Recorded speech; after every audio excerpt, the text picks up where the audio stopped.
ನಮಸ್ಕಾರ ಸ್ನೇಹಿತರೆ, ನಾನು ನಿಮ್ಮ ಮಹೇಂದ್ರ ಶೆಟ್ಟಿ, ಪ್ರಜ್ಞಾವಂತ ಸಾಮಾನ್ಯ ನಾಗರಿಕ. LPG ತೂಕದಲ್ಲಿ 2 kg 600 ಗ್ರಾಂನಷ್ಟು ಅಡಿಗೆ ಅನಿಲ ವ್ಯತ್ಯಾಸ ಕಂಡುಬರ್ತಾ ಇತ್ತು. ಅಂದರೆ ಸರಿಸುಮಾರು 155 ರೂಪಾಯಿಗಳಷ್ಟು ಮೋಸ ನನಗಾಗ್ತಾ ಇತ್ತು. ಇದು ಸತತ 3 ಬಾರಿ ಈ ರೀತಿ ಆಗ್ತಾ ಇತ್ತು.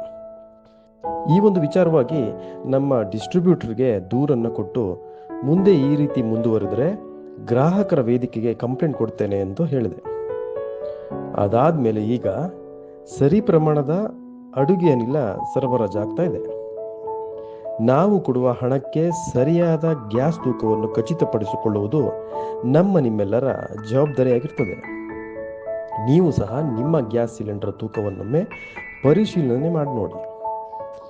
ಈ ರೀತಿ ಯಾವುದೇ ರೀತಿಯ ಮೋಸಗಳು ನಿಮ್ಮ ಅರಿವಿಗೆ ಬಂದರೆ ಅದನ್ನು ಸರಿಪಡಿಸಿಕೊಳ್ಳಲು ಅವರಿಗೆ ಹೇಳಿ ಹಾಗೂ ನಮಗೆ ಕಾಮೆಂಟ್ ಮೂಲಕ ತಿಳಿಸಿ. ಜೈ ಹಿಂದ್.